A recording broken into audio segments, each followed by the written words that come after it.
In today's video, I'm going to show you how the concept of disbelief is holding back your skate progress, what legendary skater Rodney Mullen has to say about it, and how you will be able to go up against it in the future.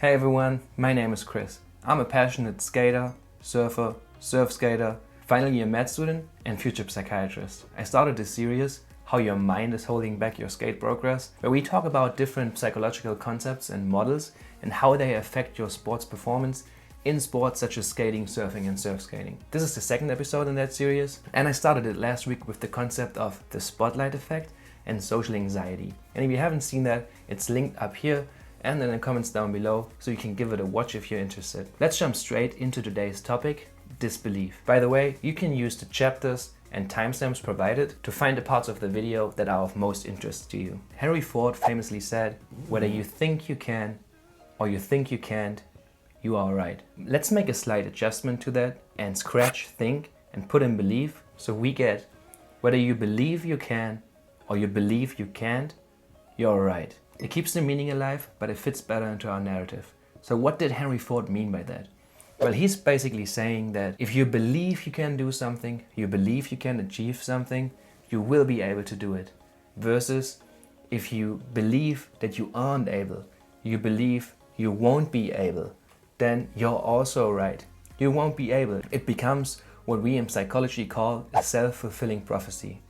So a self-fulfilling prophecy is basically the concept of you, through negative self-talk, setting yourself up for failure. We've all seen this before. You go into something very negatively. You think like, oh, I'm not gonna make this. I won't get this job. I won't be able to do this trick. She won't call me back. And all of that negative self-talk is programming your mind, your brain, going up that wrong path, setting yourself up for failure. Thus that prophecy that you've been telling yourself all along that it won't be happening becomes a self-fulfilling prophecy. Now, to further prove the point of this theorem by Henry Ford being correct, let's watch what legendary skater, pioneer Rodney Mullen has to say about this. And after this, I will deconstruct what he said and tell you what I think he means with all that. One thing that happens all the time in skateboarding, and I think 4-minute mile is cited often, which happens. Best dudes around the world can be striving after one particular trick. Finally, one guy does it, and then the rest just come like lemming. Rarely is it a question of talent or technique at those levels. It's just one of belief and the concomitant will to kind of do something that either no one's done before, or even more, I think, to crack open the barriers that people considered impossible or undoable. And that kind of belief, I think, is rarer than talent. Talent it's around. And to have them both at those levels, there's only a few people that really have that, I think. In the history, they're the ones that have really changed things. That clip was taken out of a talk that Rodney Mullen had with Tom Bilyeu on the Impact Theory YouTube channel, and it's linked in the description down below so you can watch the whole thing. Okay, so let's deconstruct what Rodney Mullen was saying. And then also, if you're thinking like, Chris, this isn't me, I'm not looking to be the best of all time, I'm just trying to learn something new, then bear with me here. You will see a bit further down the road why this concept of disbelief is so important. So he is describing that scenario of where something hasn't been done before. Thus it is being deemed impossible. A lot of people are trying to achieve the same thing, trying to do it, but they simply aren't able to do it until the first person is doing it. He's proving that this can be done. Out of nowhere, a lot of people who were very close to making it just follow along. And that is something so interesting. I guess we can all agree that by that one person making it, the skill set of that other person didn't change at all. The only thing that did change was in their head. They believed that it was possible to do, so they became able to do it. Tracking back to Henry Ford, whether you believe you can or you believe you can't, you are right. So wrapping this up, I asked the question, is this really a matter of skill, or is it just a matter of belief and disbelief? So let's zoom out a little bit and check how this concept applies to our own practice and our own performance. Because not all of us are going for a trick that has never been done before. So even for the tricks, maneuvers and movements that we are going for, there are some in there that are like super hard to us. And we might be questioning ourselves, will I ever be able to do this?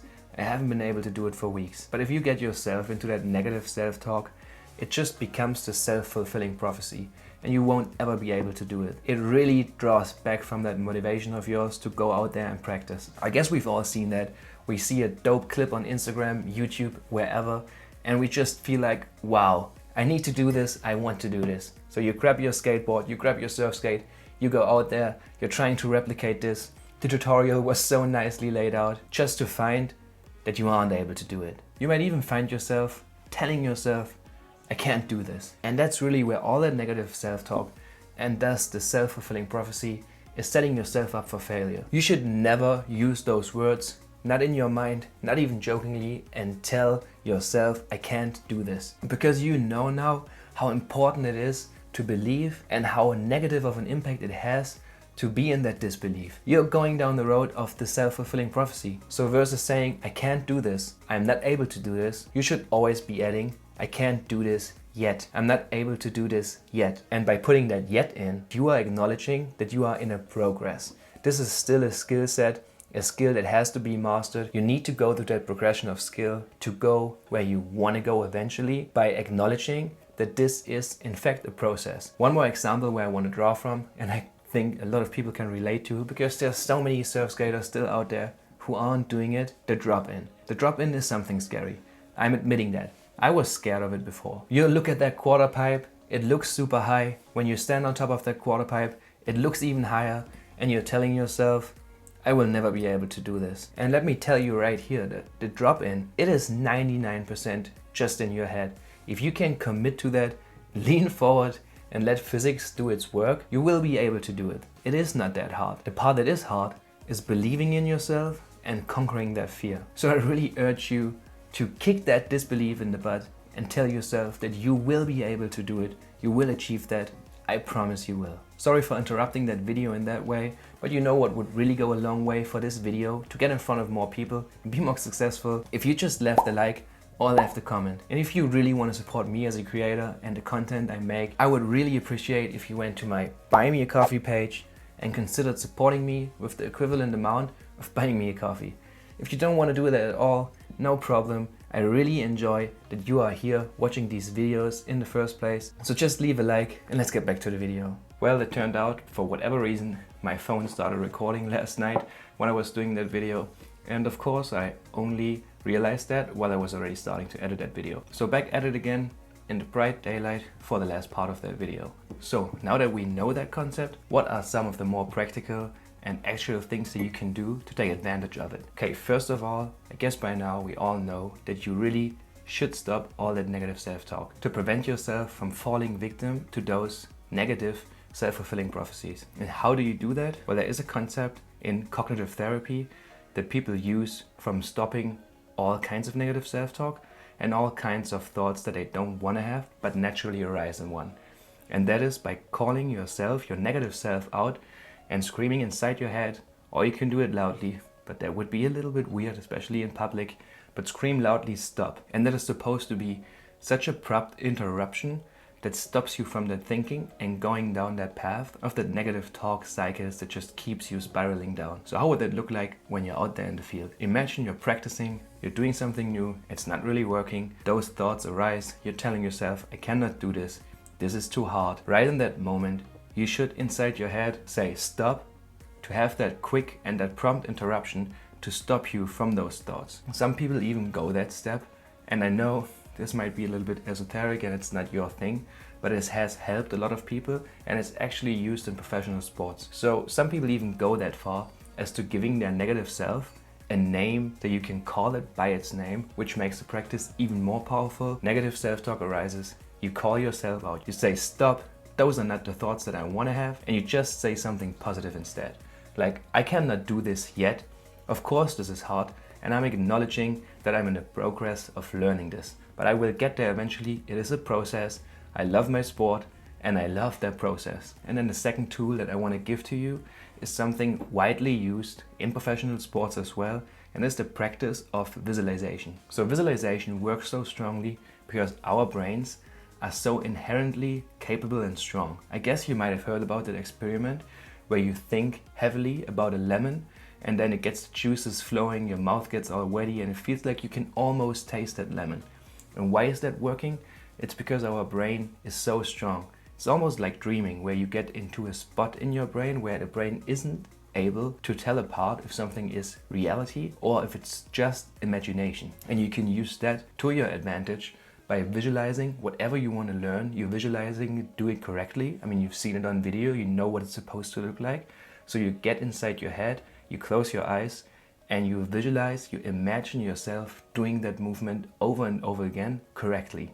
You could either do that before going to bed, and that's something a lot of the professional athletes do quite a lot, because when you go to sleep, your brain is going to work, making those new connections. But you could also just incorporate that into your actual practice. So when you're out there practicing, do 5 or 10 reps of visualization beforehand and then go do the actual reps. But I would really urge you to just try it out.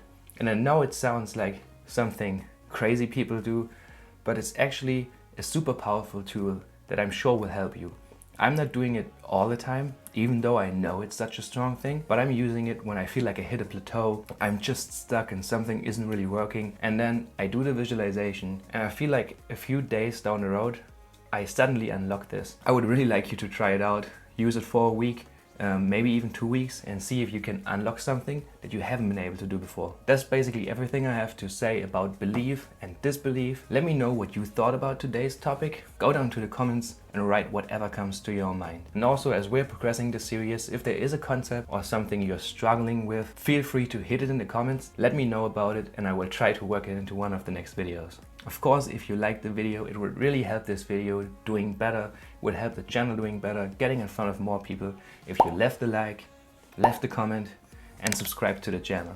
And if you want to go all the way in, ring that bell for notifications so you won't miss the next video. I thank you all so much for being here, coming along for the ride, maybe learning something, and watching these videos. But for now, wherever you might be out there in the big wide world, I hope you are having a great day, and I will see you back here next week. Goodbye.